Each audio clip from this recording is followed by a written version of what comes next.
आपने शायद कभी सोचा नहीं होगा कि क्या होता अगर फिजिक्स के दुनिया के दो नमूने आइंस्टीन और न्यूटन एक दूसरे से मिलते। लेकिन मैंने तो सोच लिया है, ये सारा खेल उस सेब से शुरू होता है जिसके गिरने से न्यूटन ने ग्रेविटी को पकड़ लिया था। लेकिन इस भाई साहब ने तो इसे स्पेस और टाइम को मोड़ते हुए देखा। तो फिर सच क्या है? न्यूटन तो गिरते हुए सेब पर ही रुक गए थे, सबने इसी से ग्रेविटी को समझा है। तो फिर आइंस्टीन क्यों उस सेब के गिरने वाली बात को इतना पेचीदा बनाने में लगा है? क्योंकि आइंस्टीन को शक है कि ग्रेविटी सिर्फ एक फोर्स नहीं है, ये स्पेस टाइम के फैब्रिक से जुड़ा है कि कैसे भारी चीजें इसे बैंड कर देता है। न्यूटन शायद सर खुजाते हुए सोचता है कि अगर इस सेब को ऊपर उछाल दूं तो ग्रेविटी की वजह से ये नीचे ही गिरेगा, है ना? लेकिन आइंस्टाइन कहता है कि असली खेल तो स्पेस टाइम का है। मतलब टाइम और स्पेस ऐसे फैला हुआ है जैसे एक बड़ी सी चादर, और जब कोई भारी चीज जैसे वो फेमस सेब उस पर गिरता है तो वो चादर को धंसा देता है। मतलब वो सेब गिरा नहीं था, बल्कि उसने तो पेड़ के आसपास की स्पेस टाइम को मोड़ा था। स्पेस टाइम जो एक चादर की तरह है, और वो सेब जो उस चादर पर गड्ढा बना रहा है, उसी गड्ढे में ये लुढ़क कर नीचे आ गया।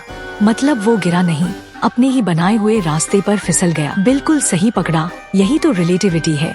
तो जिस सेब को आज तक लोग कमजोर समझ रहे थे, असल में वो दुनिया को ही मोड़ रहा था।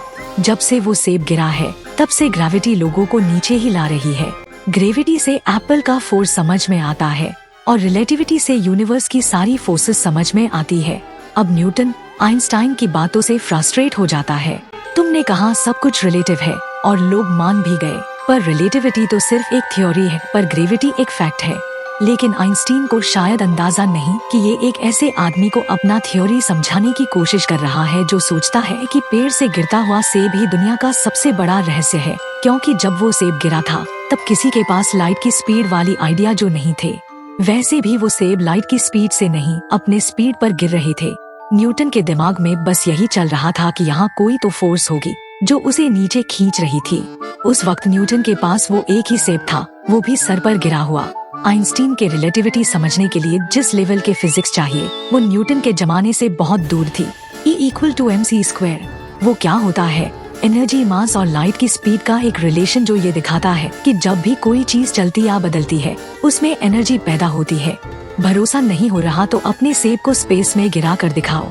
क्या सेब रुका रहेगा या नीचे खिसक जाएगा? अरे वो स्पेस है, तुम्हारे नाना का घर नहीं। वहाँ ग्रेविटी नहीं तो सेब कैसे गिरेगा? यही तो मैं कह रहा हूँ। स्पेस और टाइम फिक्स नहीं है, एक दूसरे के हिसाब से बदलती है। स्पेस में कुछ अलग ही खेल चल रहा है, वही स्पेस टाइम का खेल। अगर उस सेब को पृथ्वी के पास छोड़ देंगे तो पृथ्वी का गुरुत्वाकर्षण उसे अपनी ओर खींच लेगा। अब बहुत हुआ समझना समझाना। क्या होगा अगर न्यूटन और आइंस्टाइन एक दूसरे के इक्वेशंस को लेकर बहस के मुकाबले में उतर आते? न्यूटन के पास ग्रेविटी का वो हथियार था जो हर चीज को अपनी ओर खींचता है। इससे लोग समझ रहे थे कि चीजें क्यों नीचे गिरते हैं। सेब के गिरने से लेकर ग्रहों के घूमने तक सबका कारण यही है, ग्रेविटी। लेकिन आइंस्टाइन ने तो जमीन पर गिरने वाले सेब को ही टेढ़ा कर दिया। इतने मुश्किल इक्वेशन में कौन उलझेगा? पर ग्रेविटी तब तक सही है जब तक हम धीमी स्पीड और कम ग्रेविटी की बात करते हैं। पर जब स्पीड बहुत तेज हो जाए या ग्रेविटी बहुत भारी हो, तब रिलेटिविटी का थ्योरी आगे आता है। तो कौन जीतेगा? ये ऐसा सवाल है जिसका कोई सही जवाब नहीं है। तो सही जवाब क्या हो सकता है? ये इस बात पर डिपेंड करता है कि मुकाबला किन हालातों में हो रहा है। अगर बात रोजमर्रा की है तो न्यूटन के नियम पक्के हैं। पर अगर आप लाइट की स्पीड पर जा रहे हैं या ब्लैक होल के पास है, तो आइंस्टीन का थ्योरी जीतता है। लेकिन हाँ, अगर सिर्फ ज्यादा पेचीदा इक्वेशन लाने की बात हो, तो आइंस्टीन का पल्ला ही भारी रहेगा।